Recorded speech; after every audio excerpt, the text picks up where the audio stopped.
Hi ಎಲ್ಲರಿಗೂ ನಮಸ್ಕಾರ. ವಿಜಯಪುರ ಹಳ್ಳಿ ಅಡುಗೆ ಚಾನಲ್ಗೆ ನಿಮ್ಮೆಲ್ಲರಿಗೂ ಸ್ವಾಗತ.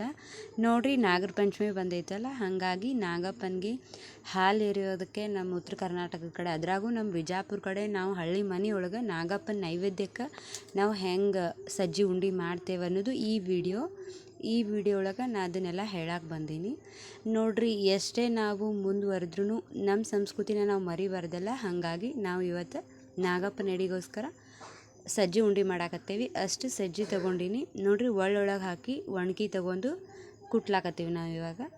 ನೋಡಿರಿ, ಈ ಥರ ಇದನ್ನು ಸಜ್ಜಿನ ಒಳ್ಳೊಳಗೆ ಹಾಕಿ ಒಣಗಿ ತೊಗೊಂಡು ಕುಟ್ತೀವಿ. ಈ ಥರ ಕುಟ್ಟಾದ್ಮ್ಯಾಗ ಅವು ಹಿಂಗಾಗ್ಯಾವು. ಕುಟ್ಟಿರ್ತೇವಲ್ಲ, ಸ್ವಲ್ಪ ನೀರು ಹೊಡೆದು ಅವು ಆರಬೇಕಂತ ಒಂದು ಟವೆಲ್ ಹಾಸ್ಕೊಂಡು ಕುಟ್ಟಿದ್ದು ಸಜ್ಜಿನ ಈ ಥರ ತೆಳ್ಳಗೆ ಮಾಡಿ ಹಾಕ್ಲಾಕತ್ತೇವಿ. ಇವ್ಕೂರ್ನ ಒಂದು ಸ್ವಲ್ಪ ಆರಿಸ್ತೀವಿ. ಈ ಥರ ತೆಳ್ಳಗೆ ಮಾಡಿ ಸ್ವಲ್ಪ ಗಾಳಿಗೆ ಆರಿಂತ್ರ ಮರದಾಗ ಹಾಕ್ಕೊಂಡು ಇವಾಗ ಅದನ್ನು ಕೇರ್ಲಾಕತ್ತೇವಿ. ಕುಟ್ಟಿರ್ತೇವಲ್ಲ ನಾವು, ಸಜ್ಜಿ ಮಾಗಿಂದು ಸೊಪ್ಪಿ ಹುಚ್ಚಿರ್ತೈತಿ, ಈ ಥರ ಕೇರ್ಲಾತೀವಿ. ನೋಡಿರಿ, ಈ ಥರ ಇದನ್ನು ಕೇರಿ ಪುಟ್ಟಿ ಒಳಗೆ ಹಾಕೊಂಡು ಇವ್ಕೂರ್ನ ಹುರ್ಕೋತೇವ್ರಿ. ನಾವು ಯಾವ ರೀತಿ ಹುರ್ಕೋತೇವಂತ ನಾನು ಇದನ್ನು ಹೇಳ್ತೀನಿ ನೋಡಿರಿ. ಇವು ಸಜ್ಜಿನ ಒಲೆ ಮ್ಯಾಗ ಹುರ್ಕೋತೇವಲ್ಲ, ಅವು ಹೆಂಗಂದ್ರೆ ಬೆಳ್ಳಗೆ ಎಳ್ಳಿನ ಗತ್ಲೆ ಬರಬೇಕು, ಆ ಥರ ಹುರ್ಕೋತೇವ್ರಿ. ನಾವು ಎಷ್ಟೇ ಮುಂದುವರೆದ್ರೂ ನಮ್ಮ ಸಂಸ್ಕೃತಿ ನಮಗೆ ಬೇಕಲ್ಲ. ಹಾಗಾಗಿ ನಾವು ನಮ್ಮ ಮನೆಯೊಳಗೆ ನಾಗರ ಪಂಚಮಿ ಒಳಗೆ ನಾವು ಹೆಂಗೆ ಉಂಡೆ ಮಾಡ್ತೀವಿ, ಅದು ನಾಗಪ್ಪನ ಎಡೆಗೋಸ್ಕರ ನಾವು ಹೆಂಗೆ ಮಾಡ್ತೀವಿ ಅನ್ನೋದು ಇವತ್ತಿನ ವಿಡಿಯೋ. ನೋಡಿರಿ, ಈ ಥರ ಹುರ್ಕೊಳಾಕತ್ತೀವಿ ನಾವು ಒಲೆ ಮ್ಯಾಗ. ನೋಡಿರಿ, ಈ ಥರ ಕೈ ಆಡಿಸಿ ಹುರ್ಕೊಳಾಕತ್ತೀವಿ. ನೋಡಿರಿ, ಅಲ್ಲಿ ಸಜ್ಜಿ ಎಳ್ಳಾಗಕತ್ತಾವ ಅಂದ್ರೆ ಬಿಳಿ ಎಳ್ಳಾಗಕತ್ತಾವು, ಆ ಥರ ಹುರ್ಕೊಂಡೇವಿ. ಈ ಥರ ಕೈ ಆಡಿಸಿ ಹುರ್ಕೊಳ್ಳೋದು. ಇವ್ಕೂರ್ನ ಹುರ್ಕೊಂಡು ಒಂದು ಸ್ವಲ್ಪ ಆರಿದ್ಮ್ಯಾಗ ನಾವು ಗಿರ್ನಿಗೆ ಹೋಗಿ ಬೀಸ್ಕೊಂಡು ಬರ್ತೀವಿ.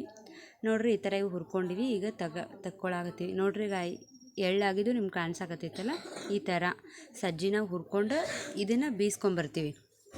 ನೋಡಿರಿ, ಈ ಥರ ಇಷ್ಟು ಹಿಟ್ಟಾಗೈತದು. ಇದಕ್ಕೆ ನಾನು ಇಷ್ಟು ಬೆಲ್ಲ ತೊಗೊಂಡಿನಿ. ಇದು ಎರಡು ಮಿಕ್ಸ್ ಮಾಡಿ ನಾವು ರುಬ್ಬುಗುಂಡೊಳಗೆ ಅಂದ್ರೆ ಕಲ್ಲು ಮ್ಯಾಲೆ ಈ ಥರ ಹಾಕಿ ರುಬ್ಕೋತೇವಿ. ನೋಡಿರಿ, ನಮ್ಮ ಹಳ್ಳಿ ಮನೆಯೊಳಗೆ ನಾವು ಯಾವ ಥರ ಬಳಸ್ಕೋತೀವಿ, ನಾವು ಹಿಂದಿನ ಕಾಲದೊಳಗೆ ಯಾವ ಥರ ಮಾಡ್ತಿದ್ರಲ್ಲ ಅದೇ ಥರ ಇನ್ನೂ ಐತ್ರಿ ನಮ್ಮ ಹಳ್ಳಿ ಕಡೆ. ನಾವು ಈ ಥರ ಮಾಡ್ತೀವಿ, ಈ ಥರ ರುಬ್ಕೊಂಡಿವಿ. ಈಗ ಇದನ್ನು ರುಬ್ಬಿದ್ದು ಇದಕ್ಕೆ ಒಂದು ಸ್ವಲ್ಪ ಸಕ್ಕರೆ ಹಾಕ್ತೇವಿ.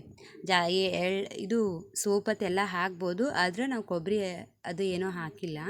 ಸ್ವಲ್ಪ ಸಕ್ಕರೆ ಹಾಕಿ ಈ ಥರ ಮಿಕ್ಸ್ ಮಾಡ್ಕೊಂಡೇವಿ ಸಕ್ಕರೆ. ನೋಡಿರಿ, ಇವಾಗ ಉಂಡೆ ಕಟ್ಟಾಕತ್ತೀವಿ.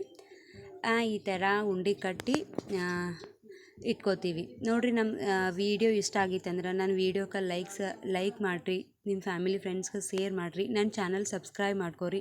ಇದೇ ರೀತಿ ನಾನು ಹೆಚ್ಚಿನ ವೀಡಿಯೋಗಳನ್ನು ಹಾಕ್ತೀನಿ. ನೋಡಿರಿ, ಎಷ್ಟು ಚೆಂದ ಆಗ್ಯಾವು. ನಾವು ಎಷ್ಟೇ ಮುಂದುವರೆದ್ರೂ, ನಾವು ಎಷ್ಟೇ ಚೇಂಜ್ ಆದ್ರೂ ಕೂಡ ನಮ್ಮ ಸಂಸ್ಕೃತಿ ನಾವು ಮರಿಬಾರ್ದು. ನಮ್ಮ ಹಿಂದಿನ ಕಾಲದವ್ರು ಯಾವ ರೀತಿ ಮಾಡ್ಕೊಂಡು ಮುಂದುವರಿಸ್ಕೊಂಡು ನಮ್ಮ ಮುಂದಿನ ಪೀಳಿಗೆಗೂ ನಾವು ತೋರಿಸ್ಬೇಕನ್ನೋದು ನನ್ನ ಉದ್ದೇಶ.